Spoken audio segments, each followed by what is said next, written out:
इस वीडियो में हम सीखेंगे कि सेंट्रल प्रोसेसिंग यूनिट उसके मेन पार्ट्स जो हैं जिसको हम एएलयू कहते हैं और कंट्रोल यूनिट ये दरअसल क्या है और स्टडी करेंगे कि एक सीपीयू के अंदर जो इसके हिस्से हैं वो दरअसल किस तरह से काम करते हैं। अगर हम सीपीयू की बात करें, सीपीयू का हमें अच्छी तरह से पता है कि ये एक मेमोरी चिप है। एक हाथ के हथेली के साइज के बराबर की एक चिप होती है जो कि हम मदरबोर्ड में प्लेस कर देते हैं। लेकिन हमने ये जानना है कि इस चिप के अंदर जो इसके इंटरनल पार्ट्स हैं वो दरअसल क्या है। उसके लिए आप देख सकते हैं कि यहाँ पे आपको इस डायग्राम के अंदर दिखाया गया है कि आपको यहाँ पे जो ग्रीन रेक्टेंगल नजर आ रहा है ये दरअसल यहाँ पे जाहिर कर रहा है सेंट्रल प्रोसेसिंग यूनिट को, जो कि कंप्यूटर के तमाम मेन ऑपरेशंस को ये परफॉर्म करता है। इसके अंदर जो इसके इंटरनल पार्ट्स हैं सीपीयू के, वो तीन मेन इसके हिस्से होते हैं। पहला हिस्सा जिसको हम कहते हैं arithmetic logical unit. Arithmetic logical unit जो है, जिसको हम एएलयू भी कहते हैं, जो आप देख सकते हैं, ये इसका सेंट्रल पार्ट है जो कि तमाम प्रोसेसिंग ये परफॉर्म कर रहा होता है। उसके साथ ही यहाँ पे इसका एक दूसरा अहम हिस्सा कंट्रोल यूनिट, जो कि सेंट्रल प्रोसेसिंग यूनिट में डाटा के फ्लो को कंट्रोल कर रहा होता है, यानी जो डाटा इस तक पहुंच रहा है और कौन सा डाटा इस तक इससे बाहर जा रहा है। तो कंट्रोल यूनिट इसका बहुत ही अहम हिस्सा है एएलयू। और फिर इसके अंदर एक बहुत ही स्मॉल फास्ट मेमोरी होती है जिसको एक्सेस काफी फास्ट किया जाता है। ये टेम्पररी डाटा स्टोर करने के लिए इस्तेमाल होती है, जिसको हम कैश मेमोरी कहते हैं। तो नॉर्मली एक सीपीयू के अंदर ये तीन बुनियादी हिस्से होते हैं: arithmetic logical unit, control unit और मेमोरी। अब इस फिगर में आप देख सकते हैं कि इस सीपीयू के साथ तीन अहम एरियाज जो हैं वो कनेक्टेड हैं, जिसको मैं यहाँ पे अभी हाईलाइट कर रहा हूँ। एक यहाँ पे input output devices, main memory और आपका बैकिंग स्टोरेज यानी आपकी हार्ड डिस्क, या जिसको हम सेकेंडरी स्टोरेज भी कहते हैं। अब इसके अंदर जो है वो होता इस तरह से है कि आपका जो सेंट्रल प्रोसेसिंग यूनिट है ये मेमोरी से, मेन मेमोरी में चूंकि हमारी इंस्ट्रक्शन होती हैं, यहां से वो डाटा गेट करता है, यहां से डाटा वो रीड करता है। और यहां से डाटा रीड करने के बाद इसका जो एएलयू है इस तक वो इंस्ट्रक्शन पहुंचती है। एएलयू उसको प्रोसेस करता है और एएलयू उसको प्रोसेस करने के बाद भेज देता है इसको आउटपुट डिवाइस की तरफ। अब हम इसके जो पार्ट्स हैं एएलयू, कंट्रोल यूनिट और कैश मेमोरी, इसको इन डिटेल समझते हैं। यहाँ पे आप देखें कि यहाँ पे सीपीयू के पार्ट्स को अलग-अलग दिखाया गया है। अब यहाँ पे हम समझते हैं सबसे पहले अरिथमेटिक लॉजिकल यूनिट को। अरिथमेटिक लॉजिकल यूनिट के अंदर मौजूद होता है एक बहुत ही स्मॉल मेमोरी स्पेस जिसको रजिस्टर कहा जाता है। रजिस्टर जो होता है बहुत ही स्मॉलेस्ट स्टोरेज स्पेस होता है। इसके अंदर डिफरेंट रजिस्टर्स होते हैं जिसको मैं यहाँ पे फिलहाल नाम दे रहा हूँ इसको R1, R2, R3।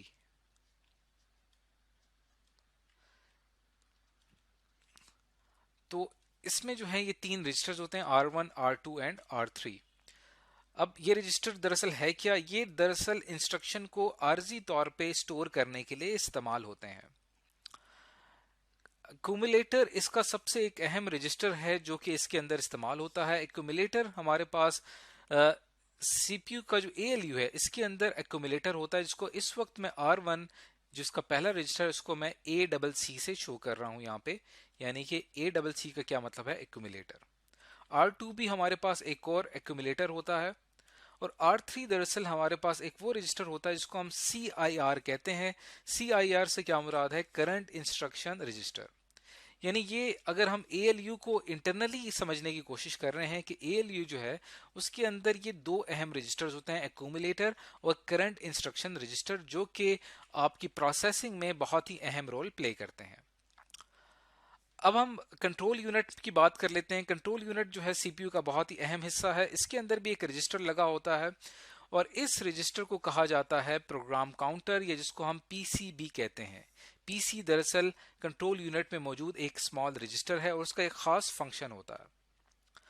अब इसकी जो तीसरा जो इसका हिस्सा था, हमने एएलयू डिस्कस कर लिया, कंट्रोल यूनिट हमने डिस्कस कर लिया। अब हम बात करते हैं इसका थर्ड पार्ट, यानी कि इसकी जो मेमोरी है, इसकी इंटरनल मेमोरी की हम बात करते हैं। इसके अंदर भी दो अहम रजिस्टर्स होते हैं, एक जिसको हम मेमोरी एड्रेस रजिस्टर कहते हैं और एक जिसको हम मेमोरी डाटा रजिस्टर कहते हैं। ये वो रजिस्टर्स होते हैं जो कि आपके डाटा को स्टोर करते हैं। MDR का मकसद क्या होता है? इंस्ट्रक्शन को स्टोर करना, डाटा को स्टोर करना, और MAR का मकसद होता है उस डाटा का जो एड्रेस है उसको स्टोर करना। तो ये आपके माइंड में एक मैप बन जाना चाहिए कि एक सीपीयू के अंदर 3 इंपॉर्टेंट हिस्से हैं, ALU, कंट्रोल यूनिट और उसकी इंटरनल मेमोरी, जिसको हम इमीडिएट एक्सेस स्टोर कहते हैं। इमीडिएट एक्सेस मतलब एकदम आप उस तक एक्सेस कर सकते हैं। और आपके माइंड में ये बात भी होनी चाहिए कि इन तमाम पार्ट्स के अंदर internal there are some registers, इनके अंदर कुछ रजिस्टर्स होते हैं जो आपस में मिलके काम करते हैं। तो फिलहाल आपने इन रजिस्टर्स के जो नाम हैं वो आपने अपने माइंड में रखने हैं। अब अगर हम इसकी वर्किंग की बात करें तो ये दरअसल हमारे पास रैम है, रैंडम एक्सेस मेमोरी। इसके अंदर हमारी इंस्ट्रक्शन स्टोर होती हैं जिनको हमने प्रोसेस करना होता है, और हर इंस्ट्रक्शन जिसने प्रोसेस होना होता है उसका एक खास एड्रेस होता है। जैसे कि हमारे पास ये एक इंस्ट्रक्शन है, इसका एड्रेस है 2175, ये इसका एड्रेस है 2175। एड्रेस का मकसद ये होता है कि जब कभी भी आप इस इंस्ट्रक्शन तक एक्सेस करना चाहेंगे तो आप डायरेक्ट एक्सेस नहीं कर सकते, बल्कि इसके एड्रेस के थ्रू इस तक आप एक्सेस कर पाएंगे। यानी आप सीपीयू क्या करेगा, पहले इसका एड्रेस स्टोर करेगा। तो कंट्रोल यूनिट में मौजूद हमारा जो पीसी रजिस्टर है, प्रोग्राम काउंटर रजिस्टर है, वो क्या करता है कि इसका जो एड्रेस है वो स्टोर करता है। यानी 2175 जो है वो पीसी में जाके स्टोर हो जाएगा। लेकिन पीसी जो है 2175 इस एड्रेस को स्टोर करने से पहले इन दो पार्ट्स यानी कंट्रोल यूनिट और अरिथमेटिक लॉजिकल यूनिट, इसके नीचे एक और हिस्सा यहाँ पे मैं ड्रॉ कर रहा हूँ जिसको मैंने थोड़ी देर पहले नाम दिया था कंप्यूटर सीपीयू की इंटरनल मेमोरी। इस इंटरनल मेमोरी के अंदर जो हमारा MAR है यानी मेमोरी एड्रेस रजिस्टर जो है वो दरअसल क्या करेगा, पहले वो 2175 को स्टोर करेगा। तो 2175 MAR में स्टोर होगा, पीसी इसको एक्सेस करके 2175 को गेट करेगा, और उसके बाद क्या होगा कि पीसी को ये पता चल जाएगा कि अब इस रजिस्टर, इस एड्रेस पे मौजूद जो ये इंस्ट्रक्शन है इसने प्रोसेस होना है। तो जैसे ही यहाँ पे आपका ALU फ्री हो जाएगा तो पीसी क्या करेगा, यहाँ से डायरेक्शन देगा कि अब इस इंस्ट्रक्शन को फेच करना चाहिए, और यहाँ से पीसी इस इंस्ट्रक्शन को फेच करेगा, ऐड #5 इसको फेच करेगा, यानी हमने 5 ऐड करना है, और ये इंस्ट्रक्शन पहुंच जाएगी ALU के अंदर। अब ALU के अंदर एक रजिस्टर होता है जिसको हम करंट इंस्ट्रक्शन रजिस्टर कहते हैं। ये क्या करेगा, ऐड नंबर 5 इसको अपने अंदर स्टोर कर लेगा, और फिर यहां से ये करंट इंस्ट्रक्शन रजिस्टर से ये इंस्ट्रक्शन भेज दी जाएगी अक्यूमुलेटर को, और अक्यूमुलेटर जो है इसको प्रोसेस करेगा, और प्रोसेस करने के बाद इसका जो रिजल्ट आया है उसका रिजल्ट अपने अंदर स्टोर कर लेगा, और अक्यूमुलेटर के अंदर जो हमारा फाइनल रिजल्ट है ये फिर आगे भेज दिया जाता है आउटपुट डिवाइस को, किसी मॉनिटर को या प्रिंटर को, और वहां पे हम अपना आउटपुट रिसीव कर लेते हैं। तो इस तरह से ये तमाम रजिस्टर जो हैं आपस में मिलके काम करते हैं। मेमोरी के अंदर एक और रजिस्टर जिसको मैंने मेमोरी डाटा रजिस्टर कहा था, वो भी क्या करेगा कि यहाँ से जब आप एड्रेस के थ्रू इंस्ट्रक्शन को गेट करेंगे तो ये इंस्ट्रक्शन ऐड नंबर 5 इस MDR में स्टोर होगी, और उसके बाद फिर आगे फॉरवर्ड होगी। तो इस तरह से सीपीयू की जो इंटरनल वर्किंग है वो होती है। तो आज हमने बहुत ही तफसील के साथ सीपीयू के इंटरनल पार्ट्स जो हैं उनको हमने आज स्टडी किया है।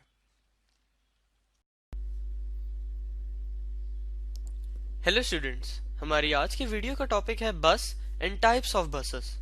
स्टूडेंट्स, इस वीडियो में हम लोग ये देखेंगे कि हमारे पास एक बस क्या होती है और ये किस फंक्शन के लिए यूज की जाती है।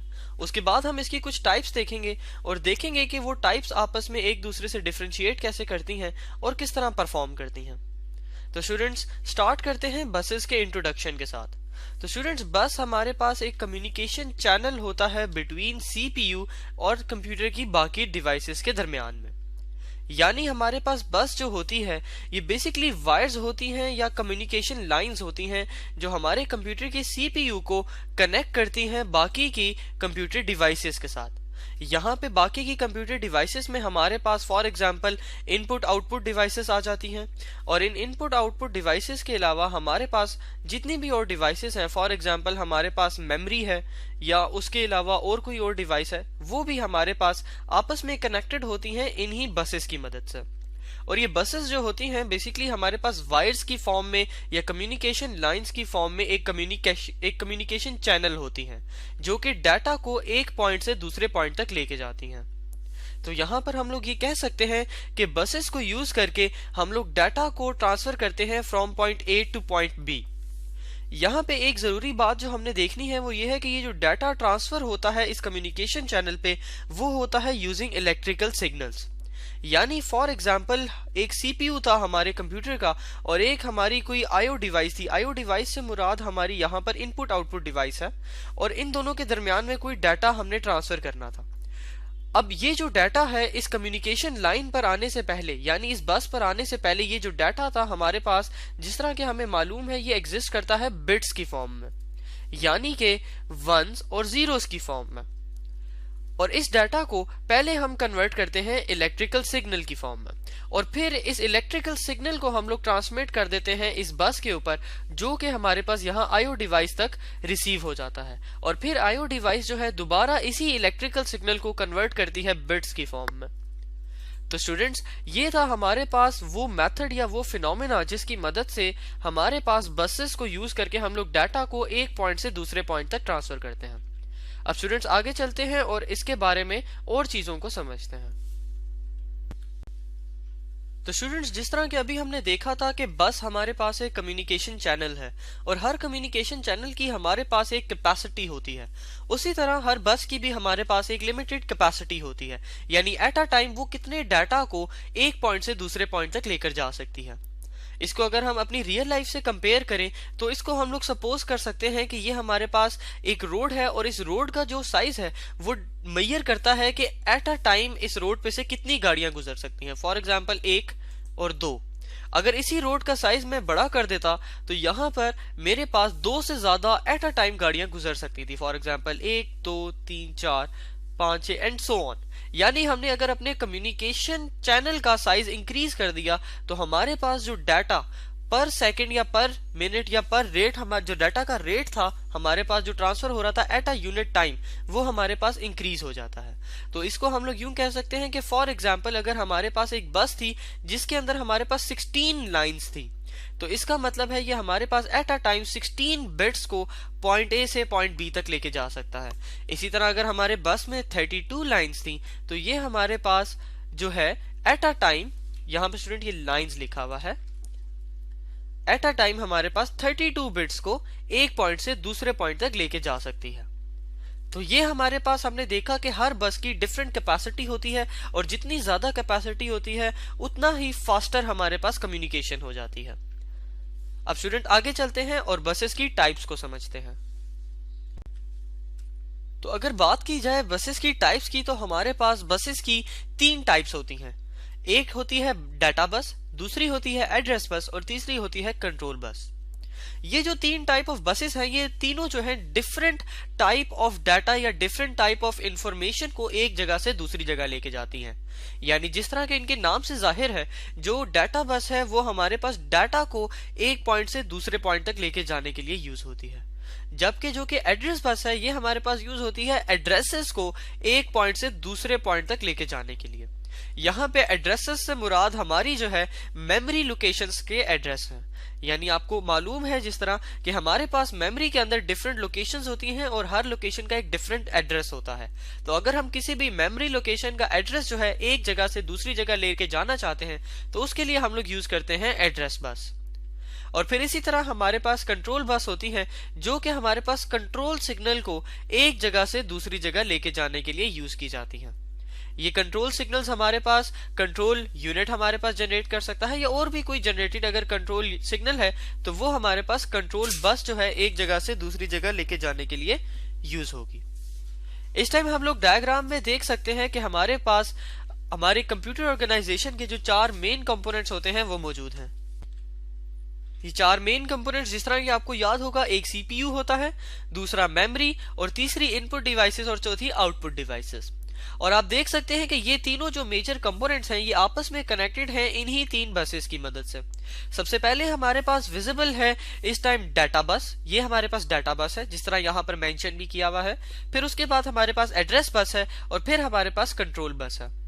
यहाँ पर डाटा बस हमारे पास डाटा को लेके जाने के लिए यूज होती है जिस तरह के अभी हमने यहाँ पर डिस्कस किया था, सीपीयू से मेमोरी तक, मेमोरी से आईओ तक या आईओ से सीपीयू तक, या इन तीनों के दरमियान में से किसी भी 2 के दरमियान लेके जाने के लिए।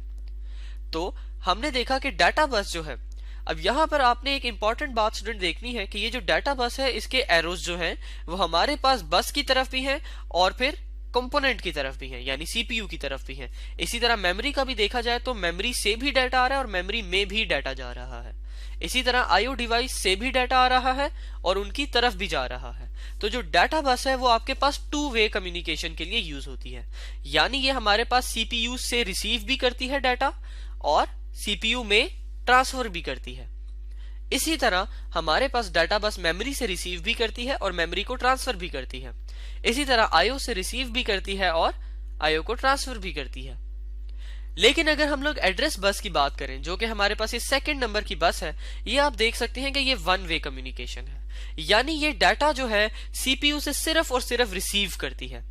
अगर सीपीयू को कोई भी डाटा भेजना होगा, यानी एड्रेस की अगर बात कर रहे हैं, तो यहाँ पे जो हम लोग डाटा एक जगह से दूसरी जगह लेके जा रहे हैं वो बेसिकली एड्रेस है, डाटा नहीं है। तो यहाँ पे हमारे पास जो एड्रेस बस होती है वो सीपीयू से एड्रेस रिसीव करती है, सीपीयू को कोई एड्रेस बताती नहीं है। इसी तरह ये जो है हमारे पास मेमोरी को एड्रेस बताती है, मेमोरी से रिसीव नहीं करती। इसी तरह आईओ को भी ये एड्रेस सिर्फ बताती है, उनसे रिसीव नहीं करती।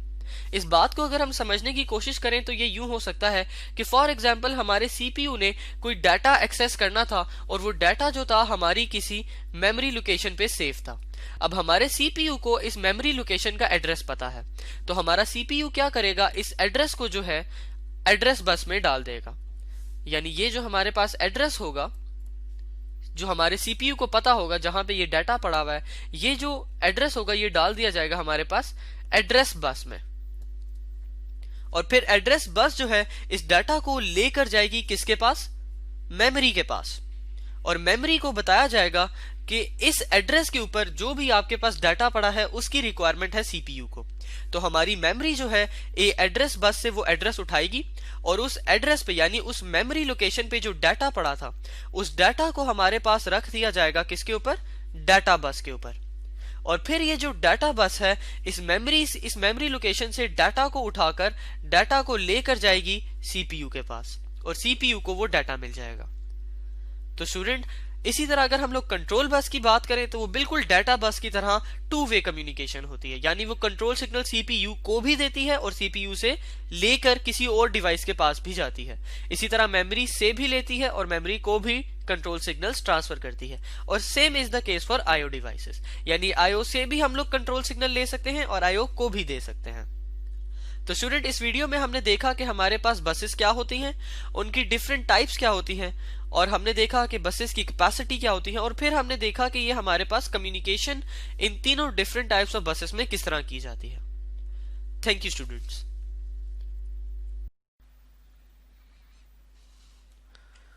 इस वीडियो में आज हम सीखेंगे कि कंप्यूटर मेमोरी कंप्यूटर के लिए क्यों ज़रूरी होती है, यानी कि जो स्मॉल चिप आपको नज़र आ रही है इस वक्त पिक्चर में, ये सीपीयू के ऑपरेशंस के लिए ये मेमोरी क्यों ज़रूरी है। अब सीपीयू हमें अच्छी तरह से पता है कि एक स्मॉल चिप है जो कि बहुत ही छोटे साइज़ की होती है, इसे कंप्यूटर का दिमाग कहा जाता है। उसको अपने तमाम ऑपरेशंस परफॉर्म करने के लिए इस रैम की या इस मेमोरी की ज़रूरत पड़ती है। तो मेमोरी के बारे में फ़िलहाल डिस्कस करते हैं कि मेमोरी क्या होती है। मेमोरी दरअसल हमारे पास एक हार्डवेयर डिवाइस है, एक ऐसी हार्डवेयर डिवाइस है जो कि इस्तेमाल होती है डिजिटल डाटा, यानी कि डाटा जो कि 1 और 0 की फॉर्म में है उसे स्टोर करने के लिए हमारे पास ये डिवाइस इस्तेमाल होती है। और इसके अंदर हमारे पास जो मेन टाइप्स हैं वो क्या हैं, वो एक जिसे हम लॉन्ग टर्म मेमोरी कहते हैं और एक जिसे हम शॉर्ट टर्म मेमोरी कहते हैं। अब मेमोरी जो है वो एक हार्डवेयर डिवाइस है और ये इस डाटा को स्टोर करती है। तो डाटा मेमोरी के अंदर वो क्या चीज़ है जिसकी मदद से डाटा स्टोर होता है। तो मेमोरी के अंदर जो मेन डिवाइस काम कर रही है उस मेन डिवाइस को ट्रांजिस्टर कहते हैं। ट्रांजिस्टर दरअसल हमारे पास एक सेमीकंडक्टर डिवाइस है जिसके अंदर ये सलाहियत होती है कि वो ऑन ऑफ हो सकता है, यानी उसके अंदर उसकी दो स्टेट्स होती हैं, एक ऑन स्टेट और एक ऑफ स्टेट। और ये जो ऑन ऑफ स्टेट्स हैं इससे हमें पता चलता है डाटा के बारे में, यानी कि अगर ट्रांजिस्टर की स्टेट ऑन है इसका मतलब कि वो 1 को रिप्रेजेंट कर रहा है और अगर ट्रांजिस्टर की स्टेट ऑफ है तो वो 0 को रिप्रेजेंट कर रहा है। तो यहाँ पे हमारे पास जितना भी डाटा, डिजिटल डाटा होता है, इस चिप में आप देख सकते हैं, इस चिप के अंदर हमने बहुत बड़ी तादाद में ट्रांजिस्टर्स लगाए होते हैं, और ये ट्रांजिस्टर जो हैं इस तरह से डाटा को ऑन ऑफ स्टेट की शक्ल में स्टोर करते हैं। तो ये तो हमने मेमोरी का एक बेसिक, उसका एक बेसिक प्रिंसिपल जान लिया कि एक मेमोरी में डाटा किस तरह से और किस शक्ल में स्टोर होता है। अब हम ये जानते हैं कि ये मेमोरी हमारे लिए क्यों ज़रूरी है। तो उसके लिए पहले हम एक मेमोरी का ओवरव्यू कर लेते हैं। हमारे पास जितनी भी मेमोरी कंप्यूटर में इस्तेमाल होती है, इसकी हमने जैसा कि दो टाइप्स जो हैं यहाँ पे हमने डिफाइन की हैं। एक जिसे हमने नाम दिया है शॉर्ट टर्म का, और एक जो है वो है लॉन्ग टर्म। अब जो शॉर्ट टर्म मेमोरी है और लॉन्ग टर्म मेमोरी है, लॉन्ग टर्म जो कि परमानेंट मेमोरी है, यहाँ पे तो हमें इसकी इंपॉर्टेंस का समझ में आता है कि ये जो लॉन्ग टर्म मेमोरी है, इसका फ़ायदा ये है कि हम अपना डाटा, अपनी म्यूज़िक फाइल्स, अपनी वीडियोस, पिक्चर्स, डॉक्यूमेंट जो है वो ज़्यादा अरसे के लिए स्टोर करना चाहते हैं लॉन्ग टर्म मेमोरी में। लॉन्ग टर्म मेमोरी की हमारे पास एग्जाम्पल्स हैं, जैसे कि हार्ड डिस्क जो कि एक मैग्नेटिक स्टोरेज है, और इसी तरह CDs, DVDs जो कि ऑप्टिकल स्टोरेज है हमारे पास, और USBs, मेमोरी कार्ड्स, ये हमारे पास फ्लैश स्टोरेज हैं। तो ये हमारे पास तीन टाइप्स होती हैं लॉन्ग टर्म मेमोरी की, मैग्नेटिक स्टोरेज, ऑप्टिकल स्टोरेज, और तीसरा हमारे पास होता है फ्लैश स्टोरेज, जिसमें डाटा जो है वो ज़्यादा अरसे के लिए स्टोर होता है। तो लॉन्ग टर्म मेमोरी की इंपॉर्टेंस का तो हमें पता चल जाता है। लॉन्ग टर्म मेमोरी की एक और एग्जांपल भी हम यहाँ पे डिस्कस कर लेते हैं, जिसको हम कहते हैं रोम, यानी कि रीड ओनली मेमोरी। ये भी लॉन्ग टर्म मेमोरी के अंदर आती है। तो और शॉर्ट टर्म मेमोरी की हम बात करें कि वो मेमोरी जिसमें डाटा थोड़ी अरसे के लिए इस्तेमाल होता है, यानी थोड़ी देर के लिए स्टोर होता है और फिर वो ख़त्म हो जाता है, वॉलेटाइल हो जाता है, तो उस मेमोरी को शॉर्ट टर्म मेमोरी कहते हैं। इसमें हमारे पास एग्जांपल है रैंडम एक्सेस मेमोरी, जिसको हम रैम कहते हैं, सिंपल मेमोरी भी कहते हैं। इसके अलावा कैश मेमोरी जो होती है हमारी, ये भी हमारी शॉर्ट टर्म मेमोरी है। तो अब हमने ये चीज़ डिस्कस करना है कि यहाँ पे जो हमारे पास ये मेमोरीज हैं जिनको मैंने यहाँ पे सर्कल किया है, इनका क्या फ़ायदा है। क्योंकि रोम जो मेमोरी है, रीड ओनली मेमोरी, ये है लॉन्ग टर्म, लेकिन ये हमारा डाटा स्टोर करने के लिए इस्तेमाल बिल्कुल नहीं होती। इसी तरह रैम जो है ये शॉर्ट टर्म मेमोरी है, तो यहाँ पे डाटा थोड़ी देर के लिए क्यों स्टोर होता है, और कैश मेमोरी जो है इसके अंदर भी डाटा हमारे पास शॉर्ट टर्म के लिए क्यों इस्तेमाल होता है। ये कुछ क्वेश्चंस हैं जिनके हमने आज आंसर्स हासिल करने हैं।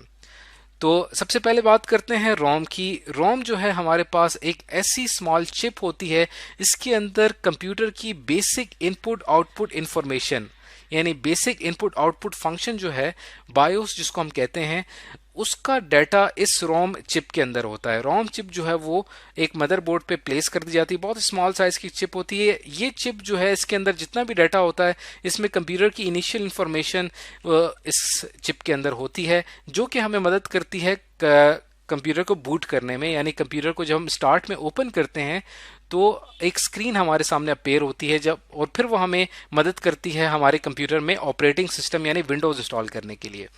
तो वो जो इन्फॉर्मेशन है इसे बायोस कहा जाता है, और ये रोम के अंदर होती है, और ये तब इंसर्ट की जाती है जिस वक्त हम कंप्यूटर को या मदरबोर्ड मैन्युफैक्चर कर रहे होते हैं, जब हम उसको बना रहे होते हैं। तो ये इस मेमोरी का तो हमें फंक्शन समझ में आ गया और इसकी इंपॉर्टेंस समझ में आ गई। अब बात करते हैं शॉर्ट टर्म मेमोरी की, यानी रैम की और कैश मेमोरी। हमें अच्छी तरह से पता है कि सीपीयू जो है वो एक चिप है जो कि ऑपरेशंस परफॉर्म करती है, जो कि प्रोसेसिंग करती है। अब प्रॉब्लम यह है कि जब कभी भी हमने सीपीयू से कोई काम लेना होता है तो सीपीयू तक हम अपना डाटा पहुंचाते हैं in the form of binary. अब जब सीपीयू अपने ऑपरेशंस परफॉर्म कर रहा होता है तो उसको दरमियान में एक आरजी मेमोरी की जरूरत पड़ती है, एक ऐसी मेमोरी जिसमें सीपीयू क्या करता है, टेम्पररी डाटा स्टोर करता है। और यहाँ पे सीपीयू दो ऑपरेशंस करता है, एक ऑपरेशन रीड का और एक ऑपरेशन होता है राइट का। यानी सीपीयू क्या करता है, मुसलसल इस मेमोरी में डाटा रीड करता है, यानी हमारे पास जितना भी बाइनरी डाटा है वो यहाँ पे रीड करता है। रीड करने के बाद उसको यहाँ से प्रोसेस करता है, प्रोसेस करने के बाद फिर से इस टेम्परेरी मेमोरी में राइट कर देता है, फिर दोबारा रीड करता है, फिर दोबारा राइट करता है। इस तरह नेक्स्ट डेटा जो आता है, जो भी इनपुट आता है, वो पहले इस रैम में आता है, इस रैंडम एक्सेस मेमोरी में आता है, यहाँ स्टोर होता है और सीपीयू फिर उसको यहाँ से एक्सेस करता है और फिर उसको प्रोसेस करके वापस उसको राइट कर देता है। यानी सीपीयू को अपने ऑपरेशंस परफॉर्म करने के लिए एक शॉर्ट टर्म मेमोरी चाहिए होती है। तो अक्सर ऐसा होता है कि सीपीयू और रैम के बीच में हम एक और मेमोरी इंसर्ट करते हैं जिसको कैश मेमोरी कहते हैं। ये कैश मेमोरी क्या करती है कि सीपीयू और रैम के दरमियान जो वर्क हो रहा है उसको स्पीड अप कर देती है, उसको तेज कर देती है। तो ये भी हमारी एक शॉर्ट टर्म मेमोरी है। तो यहां से आपको अंदाजा हो गया होगा कि हमारे पास जो ओवरऑल मेमोरी का हमने एक मैप अपने माइंड में बनाया है, मेमोरी हमारे लिए कितनी इंपॉर्टेंट है कंप्यूटर के अंदर, और ये मेमोरी जो है हमारे कंप्यूटर ऑपरेशंस में कितना अहम रोल प्ले करती है। तो इस वीडियो में आज हमने सीखा कि कंप्यूटर मेमोरी जो है वो कंप्यूटर के लिए क्यों ज़रूरी होती है।